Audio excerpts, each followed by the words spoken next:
Hi hello welcome to SS productions competitive hub అండి. ఈ వీడియోలో మనము సైన్స్ సంబంధించి ట్రై మెథడ్స్లో భాగంగా సైన్స్ మెథడాలజీ అనేది చూద్దామండి. అకాడమీ బుక్ని బేస్ చేసుకొని ఇక్కడ తెలుగు మరియు సంస్కృత అకాడమీ ఈ 2024లో రిలీజ్ అయినటువంటి న్యూ బుక్ అనమాట. ఇందులో నుంచే కంపల్సరీ ఎక్కువగా రావడం జరుగుతుంది.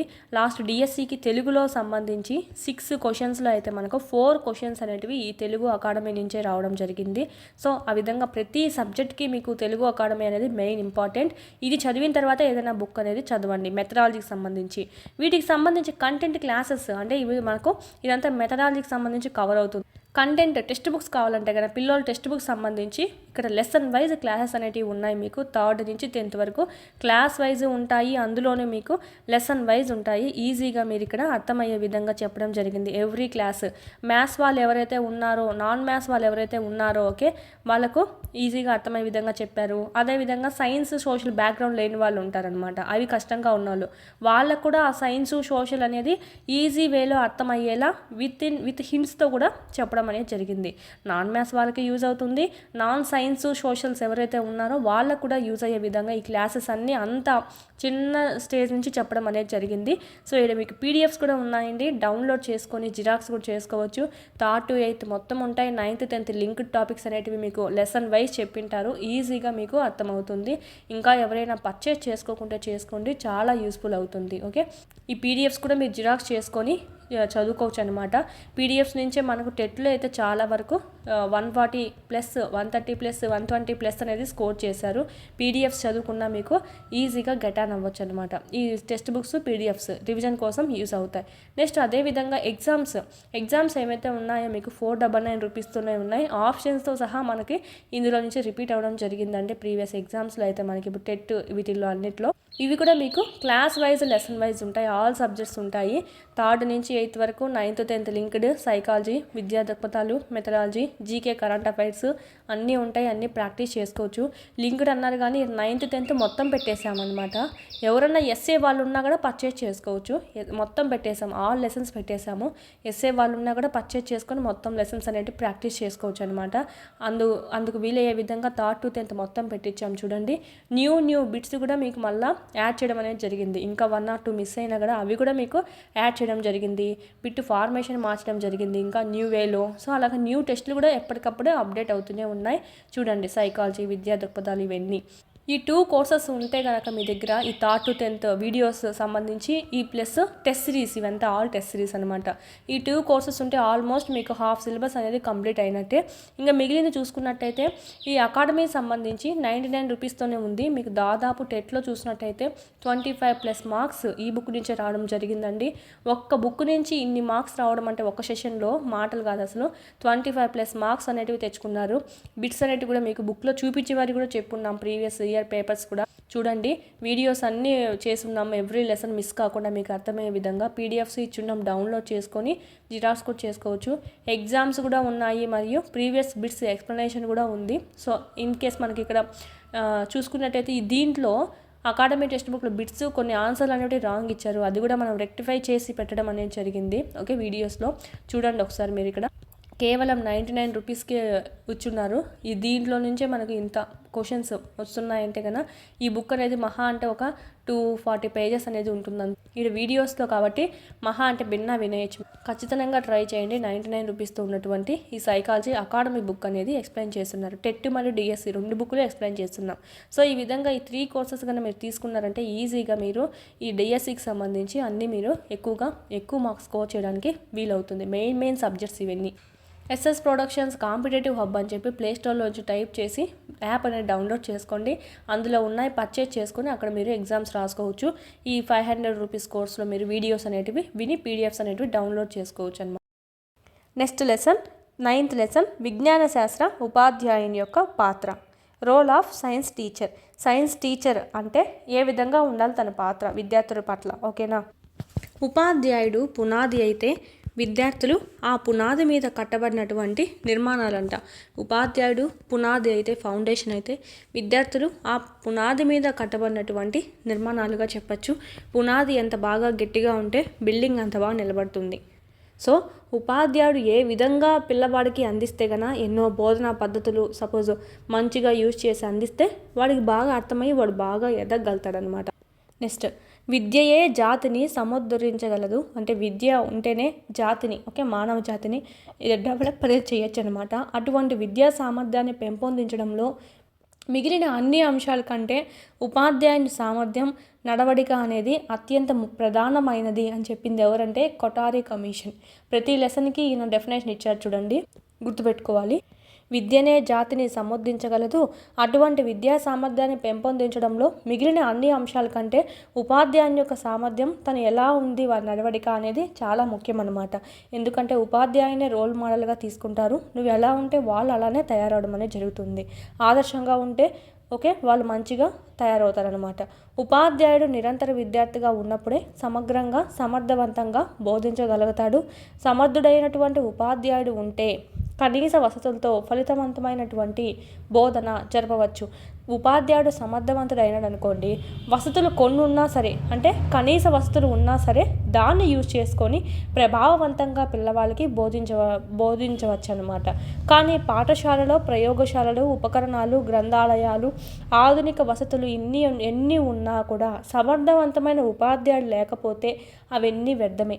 ఇవన్నీ ఉన్నప్పటికీ ఉపాధ్యాయుడు సమర్థవంతంగా ఉపయోగించుకుంటేనే కదా అవన్నీ యూజ్ అవుతాయి. లేదంటే ఉపాధ్యాయుడు ఇవన్నీ యూజ్ చేసుకోకపోతే పిల్లవాడికి ఏ విధంగా అర్థమయ్యేలా చెప్తాడు, చెప్పలేడు కదా. సో ఇవన్నీ ఉన్నా కదా ఉపాధ్యాయుడు సమర్థవంతుడై ఉంటే కదా ఇవన్నీ మనకు యూజ్ అవుతాయి. లేకపోతే అవన్నీ ఉన్నా కూడా వ్యర్థమే అని చెప్తున్నారు. ఉత్తమ ఉపాధ్యాయునికి వృత్తి పట్ల అంకిత భావం ఉండాలి, గౌరవం ఉండాలా, అభిరుచి ఉండాలి, పాఠ్యాంశాలపైన ముందు అవగాహన ఉండాలా. అందుకనే మనకు పిల్లవాళ్ళు టెక్స్ట్ బుక్స్ అన్నీ చదివిస్తున్నారు హై స్టాండర్డ్తో సహా. ఎందుకంటే పాఠ్యాంశాల మీద మంచి అవగాహన అనేది ఉండడం కోసం. ఆధునిక సాంకేతిక ప్రక్రియలలో ప్రవేశం అనేది, కొత్త విషయాల పట్ల ఉత్సుకత ఉండాలి, అన్వేషణ స్వభావం అనేది కలిగి ఉండాలన్నమాట. ఇవన్నీ ఉపాధ్యాయుని యొక్క ఉత్తమ ఉపాధ్యాయునికి ఉండాల్సినటువంటి లక్షణాలు. కింద వాటిల్లో విజ్ఞాన శాస్త్ర ఉపాధ్యాయునికి ఉండాల్సినటువంటి లక్షణం కానిది ఏది అని ఇస్తాడనమాట. సో చూసుకోవాలి. ప్రయోగాల నిర్వహణ, పరికరాల యొక్క మరమ్మతులు, ప్రత్యామ్నాయ పరికరాల తయారీ, అక్వేరియము, వివేరియము, టెర్రేరియము, హెర్బేరియము, ఇలాంటి వాటన్నిటి యొక్క బోధనా సామాగ్రి, ఇవన్నీ మనకు ఈ టిఎల్ఎమ్స్ అన్ని తయారీలో ప్రావీణ్యం ఉండాలి. ఏ వస్తువు ఎలా యూజ్ చేయాలో నీకే తెలియనప్పుడు నువ్వు పిల్లవాళ్ళకి ఏం చెప్తావు ఇంకా. సో ఈ టిఎల్ఎం ఎలా యూజ్ చేయాలనేది ఫస్ట్ మనకు తెలిసి ఉండాలి. జ్ఞాన సముపార్జన కలిగిన శాస్త్రీయ దృక్పథం ఉండాలన్నమాట. అంటే ఏదైనా నువ్వు విషయం నేర్చుకోవాలంటే సైంటిఫిక్ మెథడ్లో సైంటిఫిక్ స్టెప్స్ యూజ్ చేసి నువ్వు నేర్చుకోవాలి అనేది పిల్లవాళ్ళకి అలవర్చాలంటే ఫస్ట్ మనకు ఉండాలి. శాస్త్రీయ వైఖరులను విద్యార్థుల్లో పెంపొందింప చేయాలి. ఇలా చేయడం వల్ల పిల్లవాళ్ళు అత్యున్నత హోదాకి వెళ్తారనమాట. పెద్ద అయిన తర్వాత వాళ్ళల్లో ఏమన్నా కనుక్కోవాలనేది, అంటే శాస్త్రవేత్తల యొక్క దృక్పథం అనేది వాడికి రావడం అనేది జరుగుతుంది. ఇవి అలవర్చడం వల్ల పరిశీలన శక్తి, ఓర్పు, సామరస్యము, స్నేహభావము, వాత్సల్యము మొదలైన ఉత్తమ లక్షణాలు కలిగి ఒక్కోసారి విద్యార్థుల నుంచి తెలుసుకోవడానికి కూడా సముఖుడై ఉండాలి. విద్యార్థుల పట్ల కూడా ఏదైనా తెలియని విషయం తెలిసిందంటే తెలుసుకోవాలి, కానీ నువ్వేంద్రా చెప్పేదని చెప్పి కించపరిచి మాట్లాడకూడదు అనమాట. విద్యార్థుల నుంచి తెలుసుకోవడానికి కూడా నువ్వు ఇంట్రెస్ట్ అనేది చూపించాలన్నమాట. పరిశీలన శక్తి కలిగి ఉండాలా. చాలా ఓర్పు సహనం అనేది ఉండాలి వాళ్ళతో మేనేజ్ చేయాలంటే. సామరస్యంగా ఉండాలి, అంటే కోప్పడి కొట్టడం లాంటివి చేయకూడదు. స్నేహభావంతో ఉండాలి. పిల్లవాళ్ళతో స్నేహభావంగా ఉన్నప్పుడే వాళ్ళు ఫ్రీగా వాళ్ళ ఫీలింగ్స్, వాళ్ళ లోపల ఉండేటువంటి ఆ ఐడియాస్ అన్నీ షేర్ చేసుకోగలుగుతారు. మన దగ్గర ఫ్రీగా ఉన్నారంటే అభ్యసనం బాగా చేయగలుగుతారు. వాళ్ళ పట్ల వాత్సల్యం అనేది కలిగి ఉండాలి. ఇది మనకు ఉత్తమ లక్షణాలు. ఉపాధ్యాయునికి ఉండాల్సినటువంటి ఉత్తమ లక్షణాలుగా చెప్పచ్చు. ఇవి కూడా ఉపాధ్యాయుడు ప్రతిరోజు తన బోధనా దినచర్య పుస్తకం, టీచింగ్ డైరీని రాసుకుంటూ ఉండాలి. అందులో తరగతులు, విషయాలు, రోజుల వివరాలు, వాటికి సంబంధించిన ప్రాజెక్ట్స్, కృత్యాలు, హోంవర్క్ ఇలాంటివన్నీ మనం దాంట్లో పొందుపరచుకోవాలా. ఇదే మనకు టీచర్స్ డైరీ అని చెప్తామండి, ఉపాధ్యాయుల దినచర్య. సిలబస్లో పాఠ్యాంశాలను విద్యా లక్ష్యాల ఆధారంగా బోధించడానికి, కృత్యాలనేటివి నిర్వహించడానికి, టిఎల్ఎం వినియోగించడానికి, ఇలాంటి వాటి అంశాలతో కూడినటువంటి చక్కని టైం టేబుల్ అనేది తయారు చేసుకోవాలి. అందులో ప్రయోగాలు ఏర్పాటు చేస్తే వరుస పీరియడ్లు, ప్రయోగ సన్నద్ధతకు ముందు పీరియడ్ ఖాళీగా ఉండేటట్లు, అలాగే క్షేత్ర పర్యటనలు, వివిధ కార్యక్రమాలకు ముందుగానే తగిన సమయాన్ని కేటాయించుకోవాలన్నమాట. జ్ఞానాత్మక, భావావేశ, మానసిక చలనాత్మక రంగాల లక్ష్యాలను విద్యార్థుల్లో సాధించే విధంగా మనోవిజ్ఞాన శాస్త్ర పరిజ్ఞానంతో ఉపాధ్యాయుడు చేసే బోధనే అతని బోధన పటిమ అనమాట. అంటే బోధన యొక్క నైపుణ్యం. ఒక పిల్లవాడి యొక్క జ్ఞానాత్మక, భావావేశ, మానసిక రంగాల యొక్క వాటి యొక్క అన్ని తెలుసుకొని వీటన్నిటి లక్ష్యాలను వాడు ఫుల్ఫిల్గా సాధించే విధంగా ఈ మనోవిజ్ఞాన శాస్త్ర పరిజ్ఞానంతో, అందుకే మనకు సబ్జెక్ట్లో సైకాలజీ పెట్టడానికి కూడా రీజన్ ఏంటంటే ఇందుకే, సైకాలజీ పెట్టడం కూడా ఇందుకే రీజన్ అనమాట. మనోవిజ్ఞాన శాస్త్ర పరిజ్ఞానంతో ఉపాధ్యాయుడు ఏ విధంగా బోధన చేస్తాడో దాన్ని బట్టి మన నైపుణ్యం అనేది తెలిసిపోతుంది అనమాట. బోధన నైపుణ్యం అనేది ఆ చిన్నపిల్లల స్థాయికి, చిన్న స్థాయి నుంచి చెప్పాలా. ఈ విధంగా హై స్టాండర్డ్ పిల్లవాళ్ళకి కొంచెము హై స్టాండర్డ్లో చెప్పినా సరిపోతుంది. ఆ విధంగా మనకి ఏ పిల్లవాడితో ఎలా ప్రవర్తించాలనేది తెలిసి ఉండాలి. దానికోసమే ఈ సైకాలజీ అనేది కూడా మనకు మెన్షన్ చేయడం అనేది జరిగింది. నెక్స్ట్, విజ్ఞాన శాస్త్ర ఉపాధ్యాయుడు ఎప్పటికప్పుడు సదస్సులు, అభిప్రాయ వేదికలు అంటే సెమినార్స్, కార్యశాలలు అండి అంటే వర్క్షాప్స్, ఉపశమన తరగతులు అంటే రిఫ్రెషర్ కోర్సెస్, వ్యక్త్యంతర శిక్షణ తరగతులు, ఇన్ సర్వీస్ ట్రైనింగ్ ప్రోగ్రామ్స్ మొదలైన వాటిలో పాల్గొంటూ ఉండాలి. తన వృత్తిని, నైపుణ్యాలను, ఆ స్కిల్స్ని అన్నిటినీ మనకు కొత్త విధంగా డెవలప్ చేసుకుంటూ ఉండాలన్నమాట.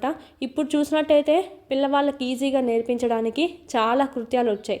అది నువ్వు ఎప్పుడో పాతకాలంగా ఉంటే అట్లే ఉంటే అవుతుందా? లేదు కదా.